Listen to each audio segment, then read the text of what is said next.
मला खरंच असं वाटतंय की यांनी जेजुरी सोडून बानूला दुसरीकडे कुठेतरी स्थान द्यावे। म्हाळसा, या आधीही तू हे श्री खंडेरायांना सांगितले आहेस। हो, माझ्या स्मरणात आहे ते। बानूला जेजुरी सोडून दुसरीकडे स्थान दिले जावे यासाठी तू अनेक प्रयत्न देखील केलेस।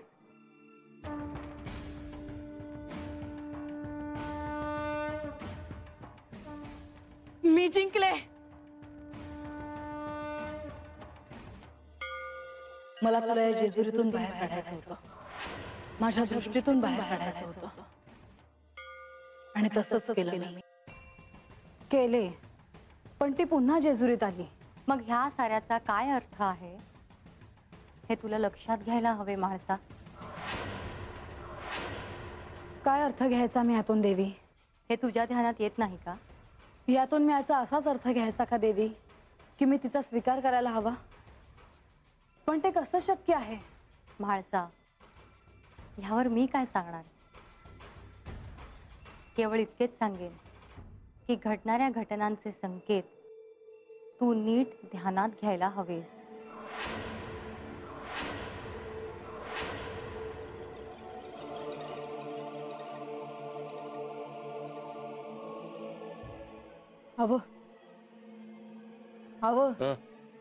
निघाया हो। गंगे, म्या काय म्हणतो, तू आजच्याला हातच थांबतेस का बानू संग? म्या पर अगं ती एकलीच आहे म्हणून म्या म्हणतोय, असं एकलीनं राहणं चांगलं नाही। तो हात थांबलीस तर तिला काय पाहिजे काय नको ती बघशील तरी। ते आहेच, पर त्या बोलतच नाही ती। अगं वय ती लाग बोलत नाही, पण आपल्याला दिसना वय तिला त्रास होतोय, ती तिचं मन खातंय, ती कुणासंग बोलणार नाही, पर आपणच तिला आधार द्यायला पाहिजे। बरं त्यात आजा नाही हात आई बी नाही, ती दोघं असती म्हणजे कुणीतरी बोललं असतं तिच्या संग। वय ते आहेच। एक काम कर, आज जा आणि तिच्या जेवणाचं बघ तेवढं। वय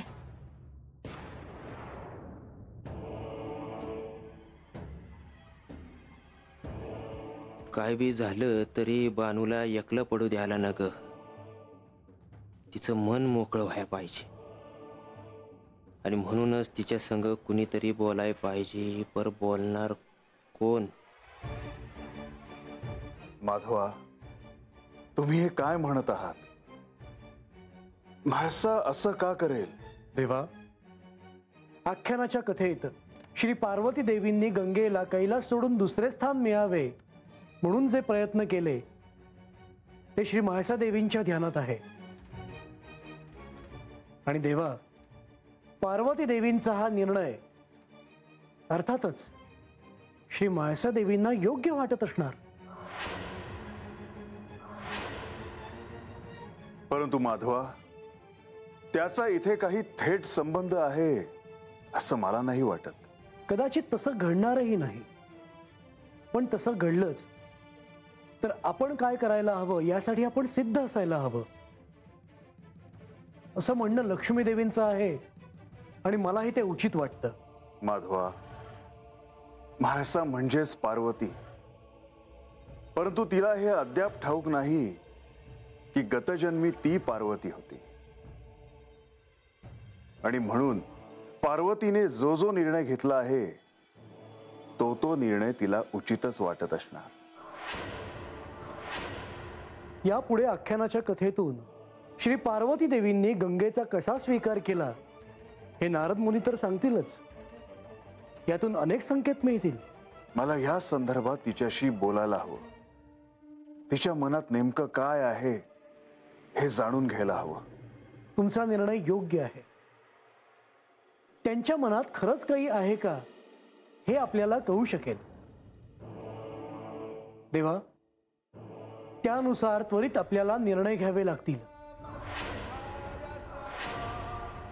होय देवा, माझ्या मनात जे प्रश्न होते ते मी तुमच्या समोर मांडले, पुढे काय निर्णय घ्यायचा हे तुम्ही ठरवा।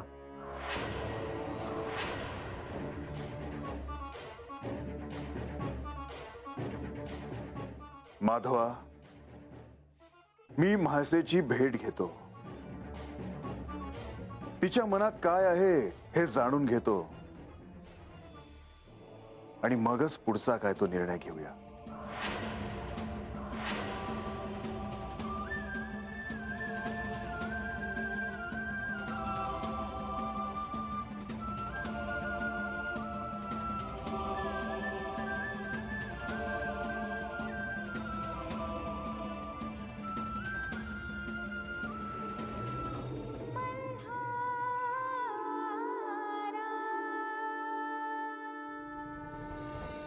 म्हणजे तुम्हाला देखील असंच वाटतं आहे की मी त्या बानूचा स्वीकार करावा?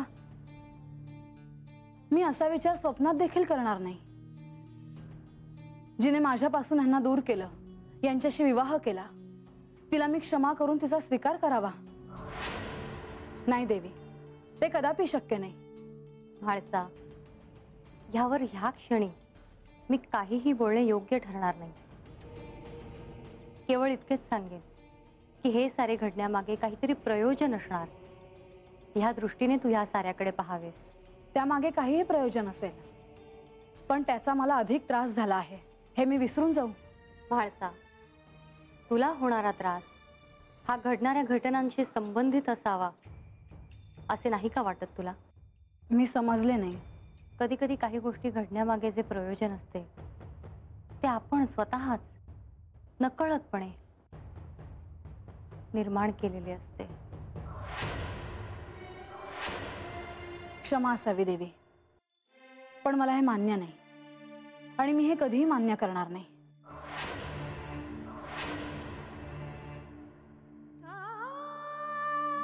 आणि जर हे घडण्यामागे काही निश्चित प्रयोजन असेल तर ते मला कळणं आवश्यक आहे. आज जर मला याचं स्पष्टीकरण मिळालं नाही तर ह्यांनी तिला दुसरीकडे स्थान द्यावं असं मी ह्यांना सांगणार आहे.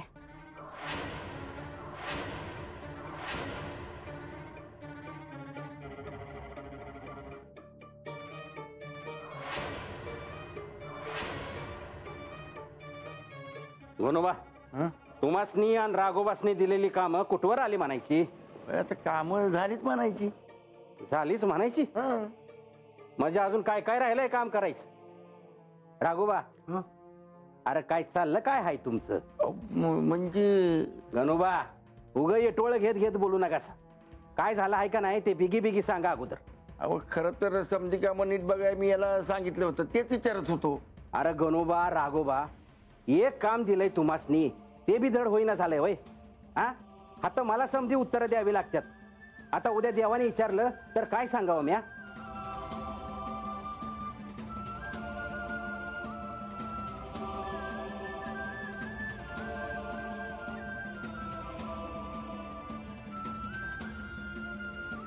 आता देव हातनं कुठं गेलं म्हणायचं? पण आता ह्या यायला कुठं चालले असतील देव? मी आधी तेच विचारणार होतो. अरे गप राहावा गुमान. हा, तुम्हासनी दिलेली कामं करा अगोदर. चला मला सांगा बरं आधी काय काय कामं राहिली सांगतो. आणि काय काय करायच्यात अजून?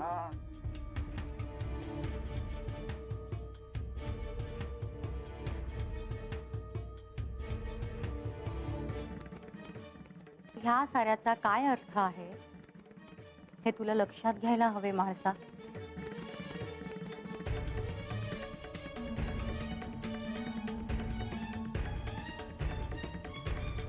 घडणाऱ्या घटनांचे संकेत तू नीट ध्यानात घ्यायला हवेस.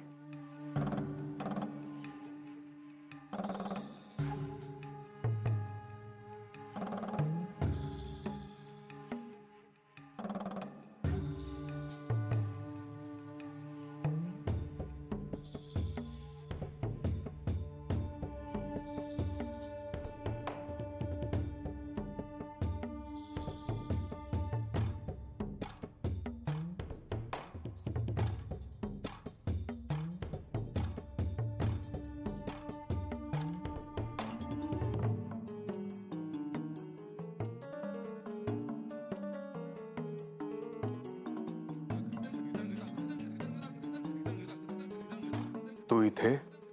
काही काळ एकांत हवा होता मला.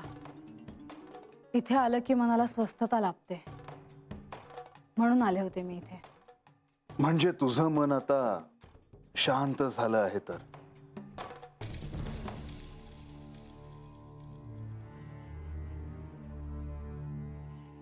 खरं तर मनात दाटून आलेल्या प्रश्नांची उत्तरं शोधायचा प्रयत्न करत होते मी. पण काय? पण माझी आणि पार्वती देवींची भेट झाली आणि मी अजून संभ्रमात पडले. आता माझे मन अजूनच अस्वस्थ झाले आहे. पण म्हाळसा, पार्वतीशी बोलून देखील तुझ्या मनाची अस्थिरता कमी नाही झाली? हो, आणि आता यातून तुम्हीच मला मार्ग दाखवावा अशी माझी इच्छा आहे.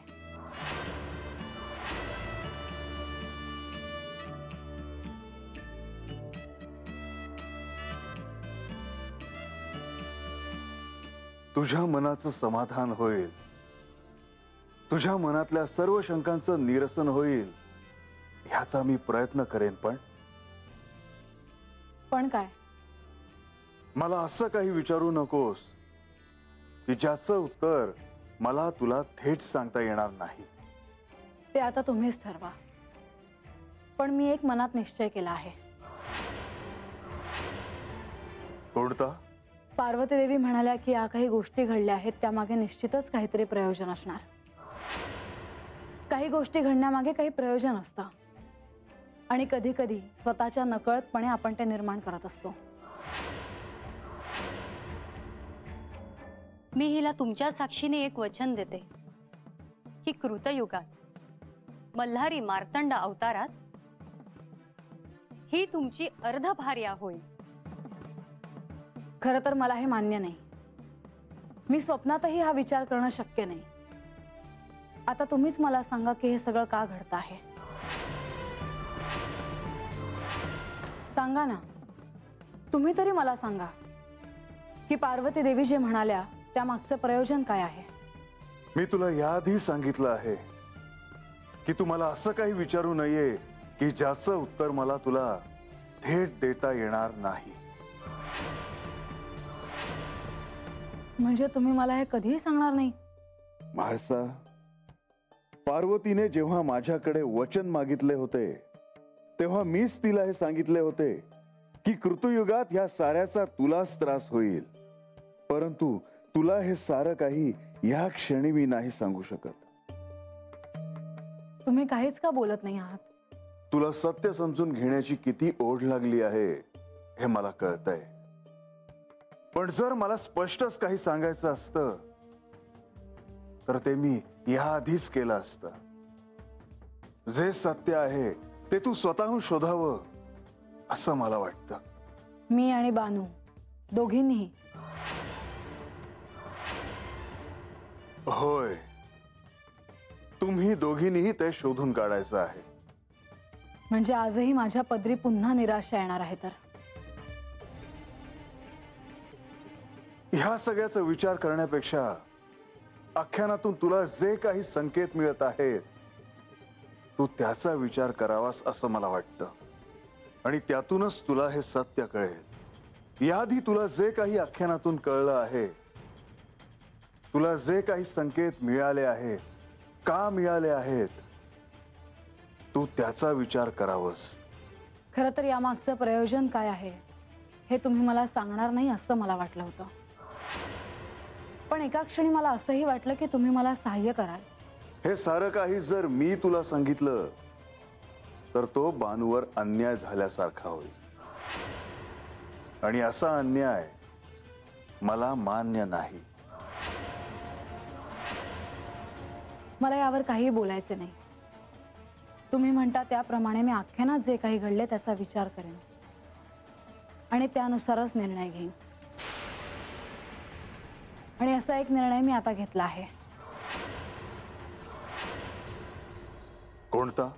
देवी गंगा यांना तुम्ही दुसरीकडे स्थान द्यावे असे पार्वती देवीने तुम्हाला सांगितले होते. होय. तसंच तुम्ही बानूला देखील जेजुरी सोडून दुसरीकडे कुठेतरी स्थान द्या. हे तू मागणे काय मागत आहेस? का? तुम्हीच म्हणाला होतात ना की आख्यानातून जे संकेत मिळतील ते जाणून घे. होय, पण ह्यातून तू हा निष्कर्ष काढावास असं मला नाही वाटत आहे. म्हणजे मी तिचा स्वीकार करावा असं तुमच्या मनात आहे का? आणि जर तुमच्या मनात असं काही असेल तर मी ते स्वीकारणार नाही हे मी तुम्हाला पुन्हा सांगते. तुला तुझ्या क्रोधावर नियंत्रण ठेवावं लागेल. ठेवे नाही, पण तिचा विषय निघाल्यावर मला माझ्या रागावर नियंत्रण ठेवणं कठीण होतं आणि हे तुम्हालाही मान्य आहे. ह्याचा अर्थ तू तिचा कधीच स्वीकार करणार नाहीस. मी तिचा स्वीकार करण्याचा प्रश्नच उद्भवत नाही. मी तिचा कधीही स्वीकार करणार नाही.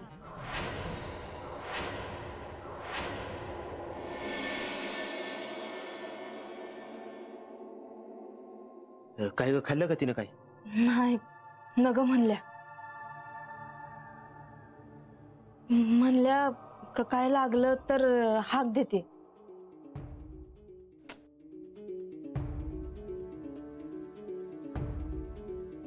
मला तर काय कळनाच झालंय. तुम्ही आता विचार नका करू. आपण हाय ना हात, त्यासनी काय बाय लागलं तर हाक मारतील त्या. बर चालेल.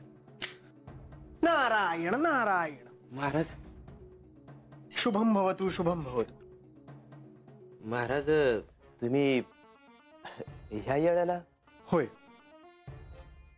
रंगा, आज आख्यान झाल्यावर बानूची आणि माझी भेट झाली. तुम्हीही त्या ठिकाणी होतात. तिच्याशी माझी भेट झाली तेव्हा मला असं जाणवलं की तिच्या मनात खोलवर काहीतरी दडून बसलं आहे. असं काहीतरी की ज्यामुळे ती अस्वस्थ झाली आहे. परंतु ती कोणाशीही बोलत नाही. वय की आम्ही बी तिला विचारायचं म्हणलं पर काहीच बोला ना ते. आणि त्यांनी किती बी नाही नाही म्हणलं तरी त्यांच्या तोंडावर दिसतेच नव काळजी. आणि म्हणूनच मी तिला भेटायला आलो आहे. बरं झालं तुम्ही आलासा. म्हणजे आता तुमच्या संग बोलल्यानं तिला वाईस बरं वाटेल का नाही? काय म्हणतो, तुम्हीच वाईस समजावून सांगा तिला. हो, परंतु आधी मला तिच्याशी बोलणे आवश्यक आहे.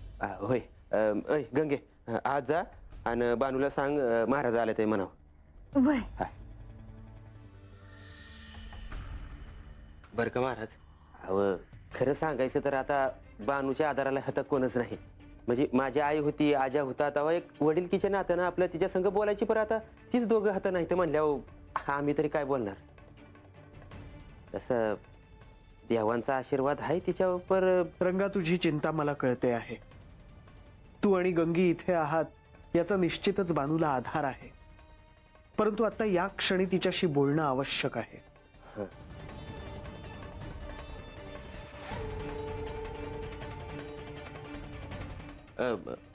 बानू आम्ही हाय हातच. हा चल महाराज.